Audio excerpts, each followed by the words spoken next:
Ah, tastes like summer. That is really good. So this is my protein fruit smoothie, and these are the macros. As you can see, pretty decent amount of protein and quite a decent amount of fibre too. So very happy with that actually. And it actually tastes a lot better than I thought it would. So it's about 1 o'clock in the afternoon, and that's the first bit of food I've had, drink, sustenance that I've had all day. So basically I've done intermittent fasting for today. Now, does that mean I think intermittent fasting is the best type of diet and we should all be following it, and anyone who dares to eat breakfast is just sabotaging their fat loss goals?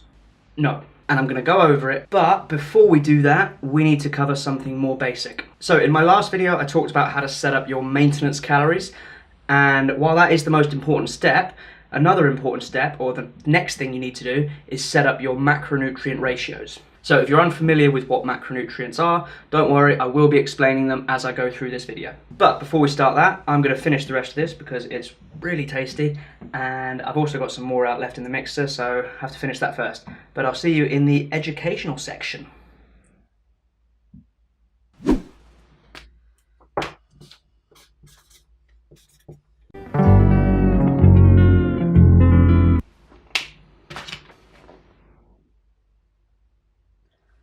Time to learn about macros. Okay, so in my last video I spoke about how to set up your maintenance calories and how getting them right is the first step you need to get right when you're looking to change your body, lose fat, build muscle, anything like that. However, just getting your calories right, while that will get you in the right direction and is the first thing you need to do, it won't give you the perfect results, because there's one more step that you need to consider after this, and that's getting the right ratio of macronutrients, also known as macros. So if you get your calories right, you can successfully lose weight or gain weight depending on what your goal is. But as I mentioned before, the goal isn't to lose weight. No one really cares about that, even though they say they do. What they really want to do is decrease the amount of fat and either increase or maintain the amount of muscle they have. And this idea of changing your body's composition is also known as body recomping. Now, it doesn't mean you build muscle and lose fat at the same time, although that is possible for beginners and some people who are more overweight. It just means when you go from point A, where you have too much fat and not enough muscle, to point B, where you have more muscle and less fat, you've gone through phases of building muscle and then reducing fat, and over time you've changed your body's composition. And if you want to do that, you need to get your macronutrients right. So, as is tradition, we've got the old whiteboard out again, and we're going to go through the different aspects of macronutrients. So what are macros? Macros, or macronutrients, as I've already said, are nutrients that your body requires in large amounts, as opposed to micronutrients, which are nutrients your body requires in small amounts. So micronutrients would be things like vitamins, minerals, that kind of stuff. And macronutrients can be split into 3 groups. We've got protein, fat, and carbs. And alcohol can also be seen as the 4th macronutrient. However, it's not something that's necessary. We don't require it in our diet, so we're not going to touch on that today. So however many calories you're having, you can always break it down into its respective macronutrient ratios. And for each one, there's a certain way that you should calculate your ideal target. So we're going to start with the first one, which is everyone's favorite, protein. So protein contains 4 calories per gram. So if you're eating 150 grams of protein, that means the protein you're eating is providing 600 calories in total. One of the benefits of protein is that it's very satiating, meaning that it's going to fill you up more, and especially when you're dieting, trying to lose fat, you're going to be on lower calories, so you're likely going to get more hungry. Having a high protein diet can help you feel more full. Protein also has a higher TEF, or thermic effect of food. Now, without going into it too much, the thermic effect of food is the amount of energy it costs your body to break down that food. So in order to break down the amount of protein you're eating, your body needs to expend a certain amount of calories in order to do so. So protein has a thermic effect of about 20 to 30%. So using the example we said earlier, if you eat 150 grams of protein in a day, and that's 600 calories, your body is going to expend about 180 calories in order to break down that protein. And on a side note, this is where the myth of certain foods burning more calories than they provide comes from. There's no negative calorie foods, so even if you eat a bunch of food with a high thermic effect, you're still eating more calories than it's costing to burn. So even if you eat too much protein, you can still overeat on total calories, which can lead to gaining weight. So the reason you want to get your protein right is because it's very good at helping you maintain and repair lean mass. Now, lean mass is everything that's not fat, but we're more concerned obviously with muscle in this case. So this might not be news to you. Everyone knows that protein is good for helping build muscle and maintain muscle, but I think a lot of people get confused on how much they need to be eating. So if you are eating at maintenance calories, or if you're in a surplus, then you don't need as much protein as you think. There's lots of different recommendations. Personally, I like the guidelines set by Eric Helms. If you don't know who Eric Helms is, he's a natural bodybuilder, powerlifter, coach. He's got a PhD. He's one of the smartest guys in the industry in the evidence-based fitness movement. And based on his recommendations, 0.9 to 1.1 grams per pound of lean body mass is ideal. Now, to give you some context, some real life examples, I weigh about 160 pounds and I'm about 13% body fat, which means my lean body mass, which is everything besides the fat, is about 140 pounds, which would put the recommendation for me at about 128 to 155 grams of protein per day. Now personally, I like to eat on the higher end of that, around 155, but that's just because I like a lot of protein sources. I eat a lot of cheese, a lot of meat, so that's where I aim for when I'm maintaining or in a building phase. However, right now I'm in a calorie deficit. My goal is to lose body fat, so it's actually beneficial for me to have more protein. And this might seem a bit weird to some people. A lot of people always think that protein is what helps you build muscle, so if you're trying to bulk, if you're in a surplus, you'd want to have more. However, protein's main benefit is at helping you maintain muscle, and especially when you're on low calories, your body is more likely to turn to muscle to break down. Muscle's not very efficient. It's not very good for survival, and when you're dieting, when you're losing body fat, your body doesn't think that you're dieting to lose fat. It thinks it's starving, but very slowly. So in that case, it can be more likely to turn to muscle to break down because it doesn't need that muscle. Muscle's very inefficient. So having a higher protein diet can actually help you maintain more of that muscle. So again, based on Eric Helms' recommendations, 1.1 to 1.3 grams per pound of lean body mass, which for me puts me between 155 and 182 grams of protein per day. So right now, during my cut, I'm actually having about 170 grams, so I'm right in the middle of that area. Now, it can be a bit complicated to get protein targets based on your lean body mass. Not everyone has access to body calipers or scales that can estimate your body fat percentage.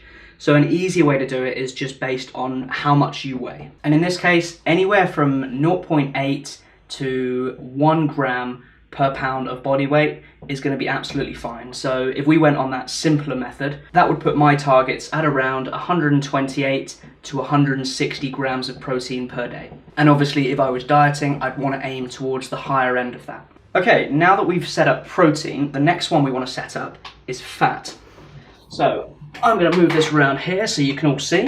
Now, fat, unlike protein, has 9 calories per gram, which is one of the reasons why eating too much fat can cause your calories to rapidly rise. Let's say you ate 50 grams of protein. That's going to provide you with 200 calories. But if you ate 50 grams of fat, that's going to provide you with 450 calories, which is a big difference. Now, a long time ago, we were all told that we need to eat as little fat as possible, and fat makes you fat. But like I've discussed before, fat doesn't make you fat. It's eating too many total calories that causes you to gain weight. Now, we do need fat in our diet. I'm not going to go too much into it in this because I'm really just looking at explaining the macronutrient ratios. But eating fat allows us to get essential fatty acids and other health benefits too. Now, fat has a low thermic effect of food, meaning that it doesn't really cost much for your body to break it down and absorb it. In fact, I think it's about 0 to 5%, if that. So unlike protein, where 30% of those calories are going to be expended in order to break down, if you eat 200 calories worth of fat, your body's not really going to expend any calories to break it down. Now, there's a lot of different recommendations for how much fat you should eat. Most of them will base it on a percentage of your total calories, and some of them will just base it on your total body weight. Personally, I like the method again where you base it on your lean body mass. So I like to make sure I'm getting a minimum of 0.3 to 0.4 grams per pound of lean body mass. So for me, weighing 160 pounds, That puts me at about 42 to 54 grams of fat per day. Now this is just a minimum. There's no harm in me going above that. In fact, when I'm eating in a calorie surplus and I have more calories to play with, I like to up my fats to around 70 to 80 grams per day, just because it lets me enjoy some foods that I like. So pizza, cheese, chocolate, that kind of stuff. Whereas if I was being really strict and saying I had to keep my fats below a certain amount, I probably wouldn't get to enjoy all those foods. However, it's important to know that as you increase your fats, if you want to keep your total calories at a certain amount, you need to reduce other macronutrients to do so. And that brings us to the third and final macronutrient, carbs, carbohydrates. Everyone's favorite. So carbs are very similar to protein. They contain 4 calories per gram. And the reason I saved this one last is because there's not really an essential amount of carbohydrates that you need to get benefits from. Whereas protein, you want to make sure you're having enough to maintain your lean body mass, and fats, you want to make sure you're getting enough to optimize your health. What we can then do with carbs is get the remaining calories from that. So using myself as an example, I'm having about 2,250 calories. That's my target for the day. Now I'm getting 170 grams of protein. Now, since protein contains 4 calories per gram, that means I'm getting 680 calories from protein. And at the moment, I'm having about 60 grams of fat per day. So if we times that by 9, we can see that provides 540 calories. What we then do is take 2,250 and deduct 680 and 540, which leaves us with 1,030 calories. And then, since carbs also contain 4 calories per gram, divide it by 4 to get 257. So 257 grams of carbs would be my target for right now. So my target right now would be 170 grams of protein, 60 grams of fat, and 257 grams of carbs. All in all, adding up together to make my 2,250 total calories. Now, the most important out of all of these is protein. As long as you get that right, you do have a bit of free reign with fats and carbs.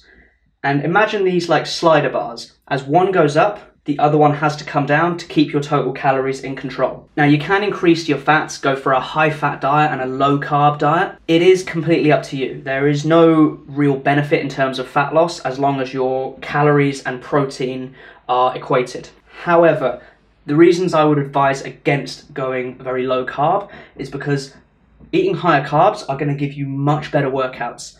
If you don't believe me, try this. Have an extra 100 grams of carbs the day before you go and do a heavy workout. And I guarantee you, you are going to feel a lot stronger, you're going to be able to lift more weights and have a much better workout. Again though, that is a little bit personal preference. Some people find that they feel very sluggish on carbs. And if they eat too much, they feel bloated and just don't really feel good and don't have good workouts.